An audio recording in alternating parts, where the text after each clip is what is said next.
Hey everyone, have you ever noticed this? You eat the same food as your friends, get about the same amount of sleep, and live in the same city. But when the weather changes or stress hits, your body reacts completely differently.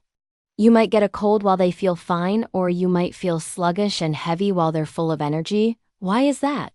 Well, an ancient text called the Huangdi Neijing, or the Yellow Emperor's Inner Canon, offers a fascinating perspective. It says that illness isn't caused by just one thing. Instead, it brews at the intersection of four key areas: the climate around us, the food we eat, our daily routines, and our emotions. When these four elements fall out of balance, that's when illness quietly begins to take root. So let's explore this ancient wisdom and see how it applies to our modern lives. First, let's talk about nature's blueprint for the year, what the Neijing calls the 5 movements and 6 key. It sounds complex, but the idea is actually quite simple. The 5 movements, wood, fire, earth, metal, and water, describe the big picture energy of a particular year. Think of it as the year's dominant personality. Is it a year of growth, like wood? Or a year of intense heat, like fire? Then we have the 6 key, which are the weather patterns we feel every day: wind, cold, heat, summer heat, dampness, and dryness. These are the 6 natural energies of the climate. When they're in balance, they're wonderful. A gentle breeze is refreshing, and a cool day can be invigorating. They nourish us and help life flourish. But when any of these energies become excessive, like a relentless heat wave or a bone-chilling cold snap, they can become what the ancients called pathogenic forces, or factors that can lead to sickness. The Neijing has a really profound teaching on this. It says that these so-called pathogenic key aren't inherently evil or bad. They are just natural energies that have lost their moderation. It's not the wind itself that's the problem. It's too much wind or wind at the wrong time of year. So, the first step is understanding that the climate around us is a powerful force that constantly influences our bodies. But here's the crucial part. The climate alone is not enough to make you sick. Think about it, when a cold front moves in, not everyone catches a cold. Why? Because the weather needs an open door to get in. And what opens that door? Our daily lifestyle. According to this ancient wisdom, external pathogenic forces can enter our bodies much more easily when our internal defenses are down. What weakens these defenses? 3 main things. First, a poor diet that weakens your digestion. When your digestive system is struggling, your body can't properly process nutrients and generate energy, leaving you vulnerable. Second, irregular sleep. Sleep is when your body repairs, regenerates, and strengthens its defenses. Without enough quality sleep, your protective energy gets depleted. And third, unresolved emotions. Constant stress, anger, or worry can create internal imbalances that make you an easy target for external influences. It's like leaving the front door of your house unlocked. The Neijing suggests that the body becomes vulnerable long before any obvious symptoms appear. The sniffles or the headache aren't the beginning of the illness. They're the result of a long process of imbalance. So, how do we apply this to our daily lives? Let's connect the 6 Kai wind, cold, dampness, and so on to our diet, routine, and emotions. Let's start with diet. If it's a damp and rainy season, eating a lot of heavy, greasy, or cold foods can add more dampness to your system, making you feel sluggish and bloated. Instead, you could choose warming, drying foods like ginger, cinnamon, and lightly cooked vegetables. If it's a dry, windy day, eating hydrating foods like pears, cucumbers, and soups can help counteract the dryness in the air and protect your lungs. Next is your routine. During a cold snap, it's not the best time to push yourself with intense outdoor exercise first thing in the morning when the air is coldest. Maybe opt for a gentle indoor workout, or wait until the sun has warmed things up a bit. Protecting your body from extreme weather, especially the back of your neck where wind and cold are said to enter, is a simple but powerful habit. And finally, emotions. The Neijing beautifully links specific emotions to different organ systems. For example, excessive anger is said to affect the liver, while prolonged sadness can weaken the lungs. During a windy season, which can be unsettling, Practicing mindfulness or journaling can help you stay grounded and prevent feelings of anxiety from taking over. By managing our emotions, we're essentially strengthening our internal fortress. So you see, it's not about being afraid of the weather. It's about cultivating awareness and living in harmony with the world around us. By making small, conscious adjustments to your diet, your daily schedule, and your emotional state, you can build a strong, resilient body that isn't so easily thrown off balance by life's inevitable changes. You become the gatekeeper of your own health. Today, we're diving deep into something I know many of you struggle with: feeling drained, irritable, or just plain off without knowing why. We're going to explore a new concept today: how external influences, what traditional wisdom calls the 6 excesses, can mess with our internal energy or ki. We'll focus on 3 big ones that are super relevant to our modern lives: wind, cold, and summer heat. Let's start with wind. Ever feel like your mood shifts on a dime? One minute you're fine. The next you're dizzy, irritable, or have a sudden headache.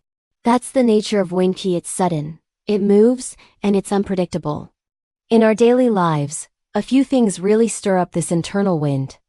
Think about it: hours staring at a screen, a phone buzzing with notifications, eating at random times, or holding in frustration and anger.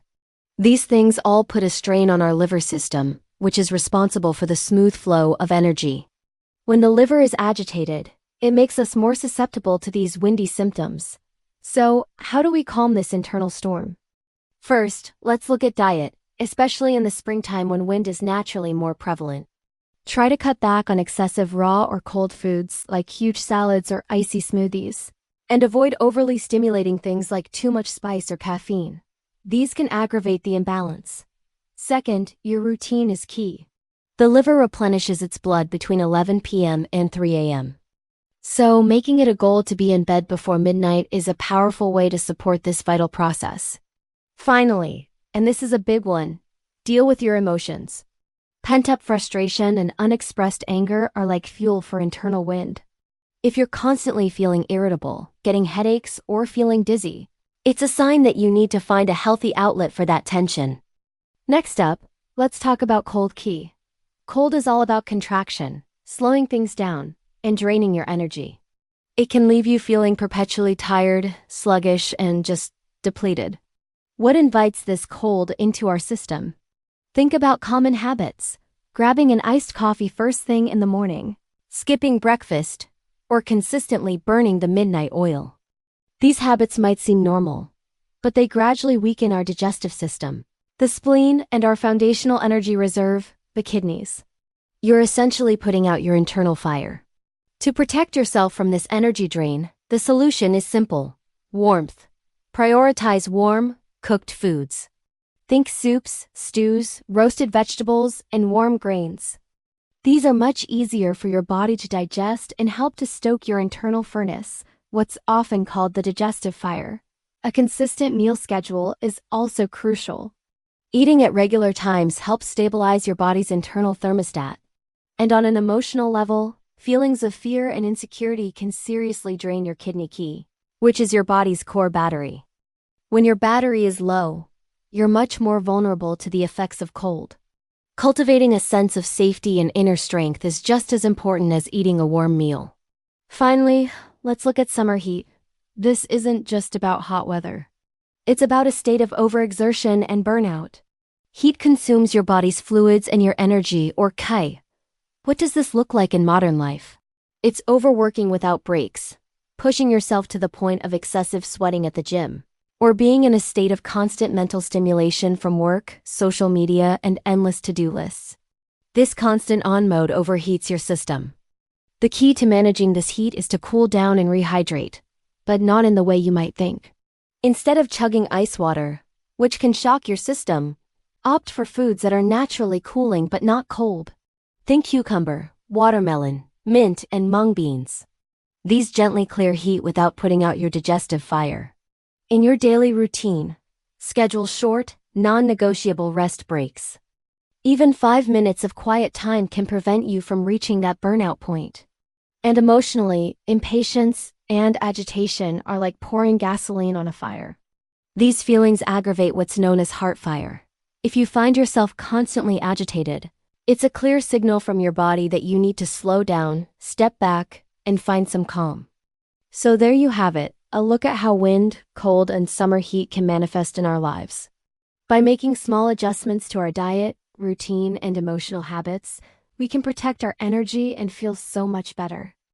Today, we're diving into the final three: dampness, dryness, and fire, and how our modern habits create them inside our bodies.